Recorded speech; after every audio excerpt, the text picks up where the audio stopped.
납입은 20년 동안 매월 34만원씩 했는데 연금 수령은 45년 동안 매월 100만원씩 수령합니다. 거짓말 같은 일이죠.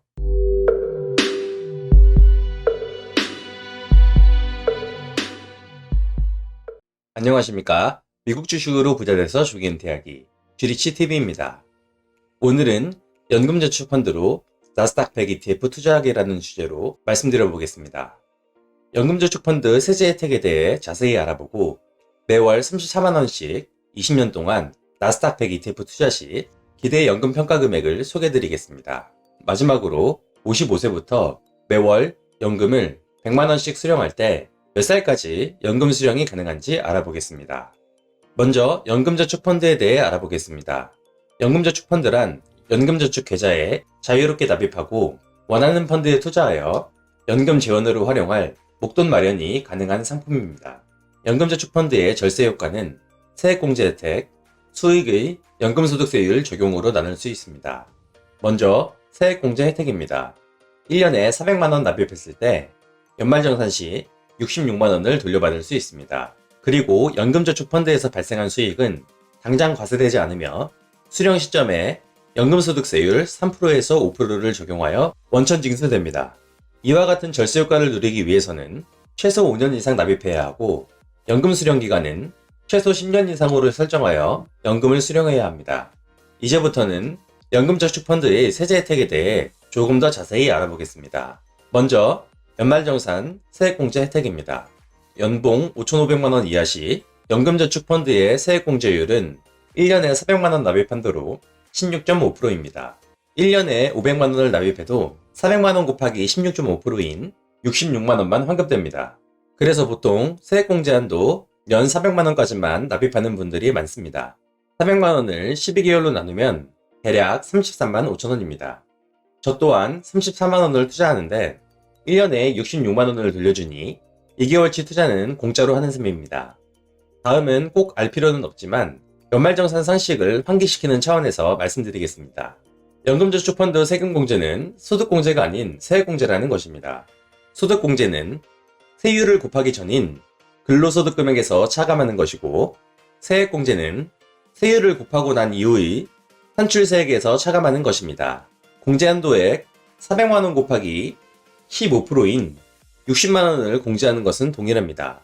하지만 소득공제는 세율을 곱하기 전의 금액인 근로소득금액에서 차감하는 것이므로 공제금액 60만원에서 추가로 세율 15%를 곱한 금액이 최종 감면세액이 되는 것입니다.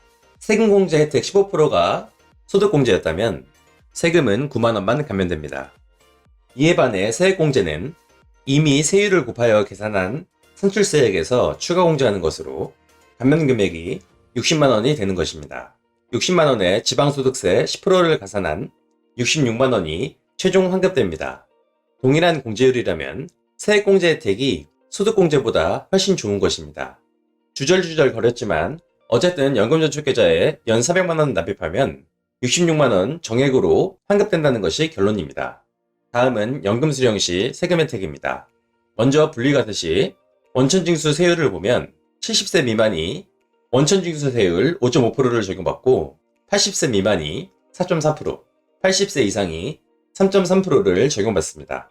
연금 수령액이 1,200만원 이하라면 분리과세와 종합과세 중 하나를 선택할 수 있고 연금 수령액이 1,200만원을 초과하면 무조건 종합과세 대상이 됩니다.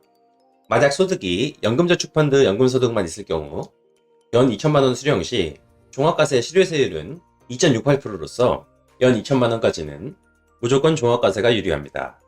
하지만 은퇴 후 20-30억으로 미국 배당주 투자를 하여 연 배당소득만 1억이 넘는다고 하면 종합과세 세율은 30%가량이 되기 때문에 연 수령액을 1,200만원으로 맞추고 분리과세를 선택하여 적용받는 것이 합리적인 선택입니다. 연 수령액별 종합과세 실효세율은 연금소득공제와 종합소득공제, 표준세액공제를 바탕으로 계산한 것입니다.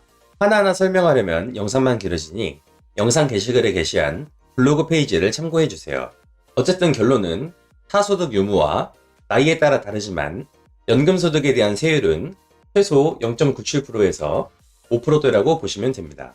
해외운용사 ETF 매도 시 수익의 22%를 과세하는 것에 비해 연금소득세율 1에서 5%는 상당히 낮은 세율입니다. 자, 그럼 연금저축펀드에 가입을 하고 어디에 투자를 할까요? 저는 미국 주식 유튜버답게 나스닥 100 ETF를 추천드리겠습니다. 참고로 연금저축펀드 미국 주식 투자는 국내 운용사의 ETF에만 투자할 수 있습니다. 그래서 저는 타이거 나스닥 100에 투자하고 있습니다. 매월 34만원씩 20년 동안 나스닥 100 ETF에 투자한다면 20년 후 기대연금 평가액은 얼마 정도인지 설명드리겠습니다. 제가 직접 시뮬레이션 하여 계산한 최근 20년 연평균 수익률 14.41% 기준으로 계산했습니다. 연평균 수익률 14.41%에 납입기간은 20년이니 240개월, 월 납입액은 34만원입니다. 이때 20년 후 연금저축평가금액은 4억 7천만원에 달합니다. 투자금액은 8,100만원이고 수익금액은 3억 9천만원입니다. 나스닥 100 ETF 최근 20년 적립식 투자 시뮬레이션 내용이 궁금하시다면 위에 뜨는 이전 영상을 참고해주세요. 연금 수령 시점까지 과세 이연을 시켜줬지만 수령 시점에는 당연히 연금소득세율로 과세가 되는데요. 수익금액은 차익이니까 당연히 과세가 됩니다. 그리고 연세액공제 한도 400만원씩만 넣고 모두 세액공제 받았으니 투자 원금 또한 과세가 됩니다. 즉 평가금액 자체가 과세 대상이 되는 것이죠. 참고로 세액공제 받지 않은 투자 원금만 비과세입니다. 자, 그럼 평가금액 4억 7천만원으로 매월 100만원 수령 시 만 55세부터 몇 살까지 수령이 가능할까요? 엑셀로 계산해 보겠습니다.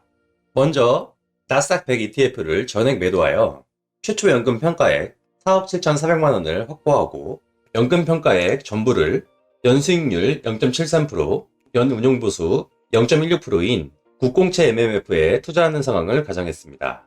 국공채 MMF는 원금 손실 확률이 거의 없고 연수익률은 보통 0.6%에서 1% 정도의 수익률을 거둘 수 있습니다.